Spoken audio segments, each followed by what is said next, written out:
الحمد للہ رب العالمین والعاقبۃ للمتقین والصلاة والسلام علی سید المرسلین۔ ناظرین کرام، السلام علیکم ورحمۃ اللہ وبرکاتہ۔ ایمانی صفات کا عنوان لے کر آپ کی خدمت میں حاضر ہوں۔ ایمانی صفات میں ایک اہم درجہ اخلاق حسنہ کا ہے۔ لوگوں سے اچھے طریقے سے پیش آنا، اچھے سلوک سے پیش آنا، یہ اسلام کا اہم ترین حکم ہے۔ ایک روایت جو بیان کی گئی تھی حضرت معاذ ابن جبل رضی اللہ عنہ کی، کہ جب میں یمن کی طرف مبلغ کی حیثیت سے، ایک عامل کی حیثیت سے، ایک گورنر کی حیثیت سے جا رہا تھا،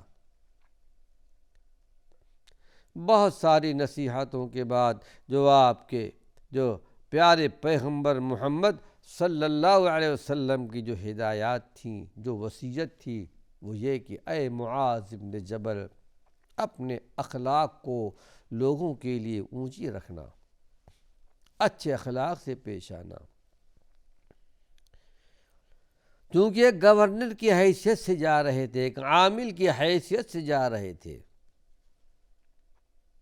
اور آپ نے اپنی زندگی سے دنیا والوں کو یہ سبق بھی دیا تھا۔ بہت ساری چیزیں آپ کے اخلاق حسنہ کے تعلق سے بیان کی جا چکی ہیں۔ اپنی حیات طیبہ کے آخری دور میں اللہ کے پیارے پیغمبر معاذ ابن جبل کو گورنر بنا کر بھیجا تھا۔ مدینہ طیبہ سے رخصت کرتے وقت آپ نے خاص اہتمام سے بہت ساری نصیحتیں فرمائی تھیں، جو حدیث کے اندر موجود ہے۔ اس موقع پر بھی اپنے سواری پر سوار ہونے لگے اور کہتے جب میں نے رکاب پر پیر رکھا تو اس وقت آپ نے یہ نصیحت بیان فرمائی تھی۔ یہ بات بھی واضح رہے ناظرین کرام کہ خوش اخلاقی کا تقاضا یہ نہیں ہے کہ جو عادی مجرم ہو، ظلم میں پیشہ ہو، وہ سختی کے بغیر ان کا علاج نہیں ہو سکتا۔ ایک آدمی جو عادی مجرم ہے، اسلام کی نگاہ میں، شریعت محمدیہ کی نگاہ میں اس پر احکامات حدود جاری نہ ہو اور ان کے ساتھ بھی نرمی کی جائے، اگر ان کے ساتھ نرمی کی جائے گی تو حقیقت میں یہ اپنے فرائض کی ادائیگی میں کوتاہی اور مداہنت ہوگی، کیونکہ اللہ کی طرف سے حدود بھی ہیں۔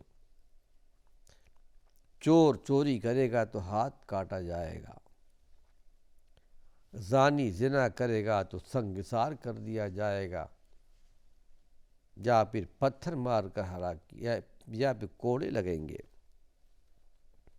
حدود جاری کرنے ہوں گے۔ عدل و انصاف اور اللہ کی مقرر کی ہوئی حدود کی پابندی کے ساتھ مجرموں کو ادب دینے کے لیے یقیناً ان پر سختی کرنا ہے، اور یہ حسن اخلاق کے خلاف نہیں ہے۔ حضرت معاذ ابن جبل رضی اللہ عنہ کو یمن کی طرف رخصت کرتے وقت اللہ کے نبی نے یہ فرمایا تھا، بہت ساری نصیحتوں کے بعد، اے معاذ ابن جبل، بہت ممکن ہے کوئی اللہ کی طرف سے آپ کو آگہی آ گئی تھی، آپ کا مشن پورا ہونے والا ہے، اور آپ اب اپنے رفیق اعلیٰ سے ملنے والے ہیں، حالانکہ اس سے پہلے اللہ کے پیارے پیغمبر نے کبھی ایسی بات نہیں کہی تھی کہ شاید اس کے بعد تمہاری ملاقات نہ ہو سکے گی، بجائے میری ملاقات کے آؤ گے، میری مسجد تم کو ملے گی، میری قبر ملے گی۔ آپ کی عام عادت ایسی نہیں تھی۔ ظاہر ہے صحابہ اللہ کے نبی سے بے پناہ محبت کرتے تھے، بے پناہ محبت کرتے تھے، کیسے برداشت کر سکتے تھے؟ گویا اپنی وفات کی طرف آپ نے اشارہ کیا تھا کہ شاید اب میں دنیا سے رخصت ہو جاؤں گا، واپس آنے کے بعد ملاقات نہ ہو سکے گی۔ یہ ارشاد سن کر حضرت معاذ بن جبل رو پڑے۔ یہ محبت کا تقاضا تھا۔ ایک مرتبہ ایک صحابی اللہ کے نبی کی خدمت میں آئے اور کہا، اللہ کے رسول صلی اللہ علیہ وسلم، مجھے ایک چیز بہت پریشان کرتی ہے، آپ سے مجھے بے پناہ محبت ہے، یاد آتی ہے، آتا ہوں، آپ کو دیکھ لیتا ہوں، آپ کی زیارت کر لیتا ہوں، دل کو سکون ملتا ہے، لیکن سوچتا ہوں کہ مرنے کے بعد اللہ کے نبی صلی اللہ علیہ وسلم آپ کو جنت پہ تو اونچا مقام ملے گا، وہ مقام ہمیں کہاں مل سکتا ہے؟ وہاں کیسے میں آپ سے مل سکوں گا؟ کیسے آپ کی زیارت کر سکوں گا؟ یہ چیز مجھے پریشان کرتی ہے۔ اللہ کو یہ ادا بڑی پسند آئی۔ قرآن حکیم کی آیت نازل ہوئی سورہ النساء کے اندر۔ پھر اللہ کے پیارے پیغمبر نے ارشاد فرمایا، اس جہان کے بعد بھی ہماری ملاقات ہونے والی ہے، اور جو آپ سے محبت کرے گا میرا پڑوسی بنے گا۔ قرآن حکیم کی آیت نازل ہوئی، وَمَن يُطِعِ اللَّهَ وَالرَّسُولَ، جو بھی اللہ کی اطاعت کرے گا، اللہ کے رسول کی اطاعت کرے گا، فَأُولَٰئِكَ مَعَ الَّذِينَ أَنْعَمَ اللَّهُ عَلَيْهِم مِّنَ النَّبِيِّينَ وَالصِّدِّيقِينَ وَالشُّهَدَاءِ وَالصَّالِحِينَ وَحَسُنَ أُولَٰئِكَ رَفِيقًا۔ جو اللہ کے رسول کی اطاعت کرے گا، کل حشر کے میدان میں، قیامت کے میدان میں نبیوں کے ساتھ ہوگا، شہداء کے ساتھ ہوگا، صالحین کے ساتھ ہوگا، اچھے بہترین رفیق ہوں گے۔ کتنے اچھے رفیق، کتنے اچھے دوست۔ صحابہ اتنی محبت اللہ کے نبی سے کیا کرتے تھے۔ پھر آپ نے ارشاد فرمایا تھا، من احب سنتی فقد احبنی، جو میری سنت سے محبت کرے گا، میرے طور طریقے سے محبت کرے گا، فقد احبنی، اس نے مجھ سے محبت کی۔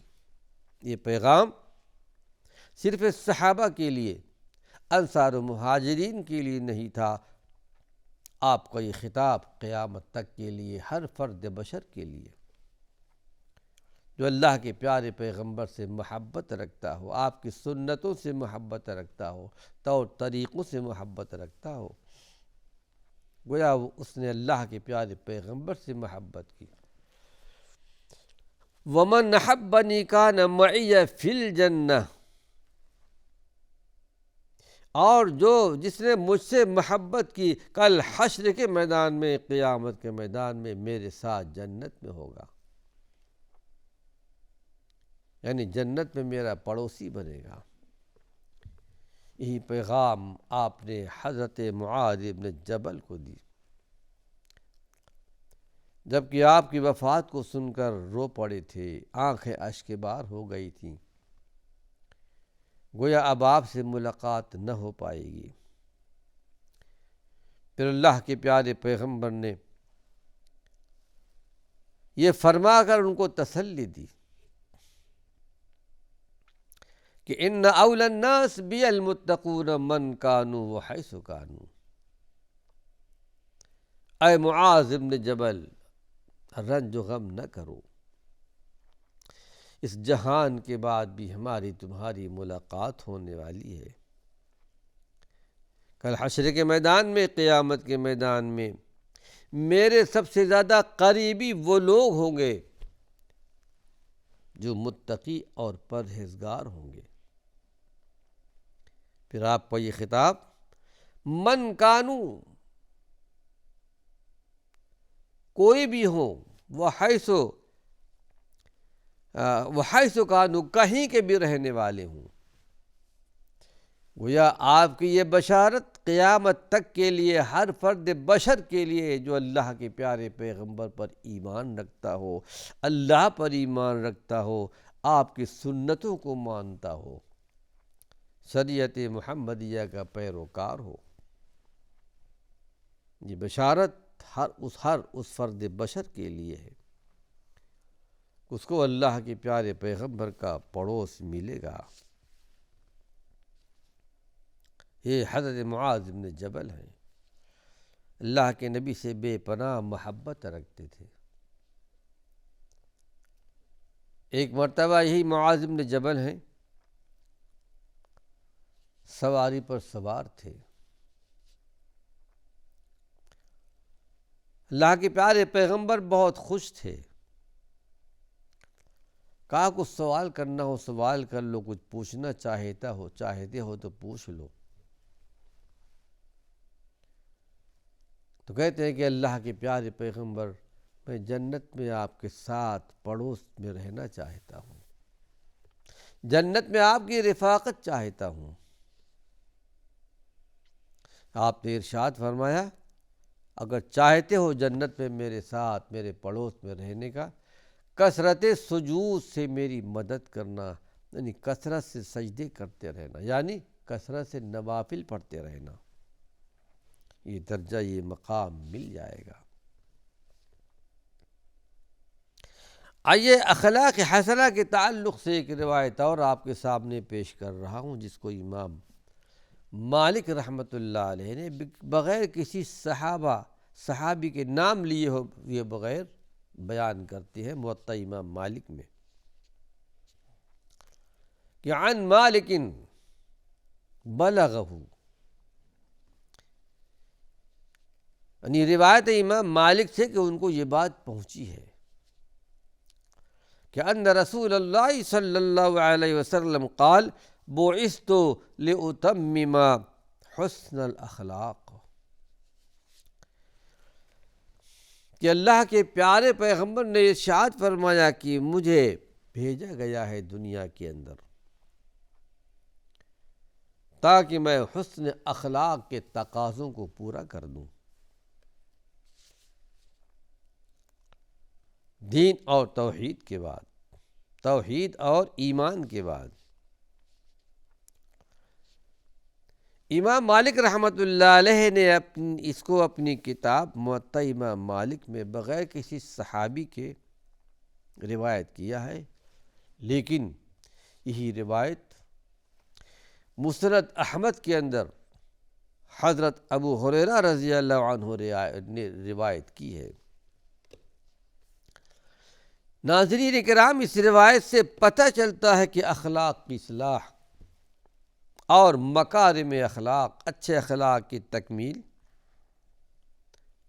آپ کے خاص مقاصد بعثت میں سے ہے، توحید اور ایمان کے بعد، کیونکہ اللہ رب العالمین نے آپ کو کس مقصد کے لیے پیدا کیا، وَيُعَلِّمُهُمُ الْكِتَابَ وَالْحِكْمَةَ وَيُزَكِّيهِمْ، اپنی امت کو کتاب کی تعلیم دے، حکمت کی تعلیم دے اور لوگوں کا تزکیہ کریں، اچھے اخلاق کی طرف لے آئیں۔ آئیے ایک روایت اور آپ کو حسن اخلاق کے تعلق سے پیش کرتا ہوں، جس کو امام بخاری رحمۃ اللہ علیہ نے اپنی کتاب بخاری شریف میں نقل کیا ہے۔ عبداللہ بن عمرو بن عاص بڑے مقدس صحابی ہیں، بہت بڑے عابد و زاہد انسان تھے، کثرت سے نوافل پڑھنے والے، کثرت سے روزہ رکھنے والے، کثرت سے قرآن کی تلاوت کرنے والے۔ اور آپ نے نصیحت فرمائی تھی کہ اے عبداللہ بن عمرو، اپنے طاقت کے مطابق کرتے رہو۔ بہت ممکن ہے آج تمہارے جوانی کا زمانہ ہے، طاقت کا زمانہ ہے، جب بڑی عمر کو پہنچو گے ہو سکتا ہے کہ یہ عمل نہ کر سکو۔ اور حقیقت میں بڑھاپے کے زمانے میں یاد کرتے تھے، کاش کہ میں اللہ کے پیارے پیغمبر کی یہ بات مان لیتا۔ جوانی کے زمانے میں آپ نے ارشاد فرمایا تھا کہ اتنا عمل بڑھاپے میں نہیں کر پاؤ گے۔ لا یکلف اللہ نفسا الا وسعها، اللہ نے کسی کو پر اتنا بار نہیں رکھا کہ آدمی نہ کر سکے۔ فاتقوا اللہ ما استطعتم، اپنے طاقت کے مطابق اللہ سے ڈرتے رہو۔ اور اسلام کا کوئی حکم، شریعت کا کوئی حکم ایسا نہیں جو جسے آدمی نہ کر سکتا ہو، مجبور نہیں کیا شریعت نے۔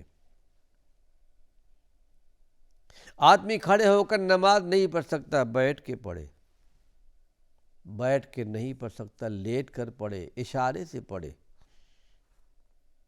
یہ دین میں آسانی ہے۔ آدمی سفر کی حالت میں ہے، روزہ توڑ دے، فرض روزے بعد میں قضا کر لے۔ الدین یسر، ہمارا دین بہت آسان ہے۔ یہ عبداللہ بن عمرو کی روایت۔ ناظرین کرام، وقت ختم ہو چکا ہے۔ عبداللہ بن عمرو کی روایت اللہ نے چاہا اپنے اگلے درس میں پیش کروں گا۔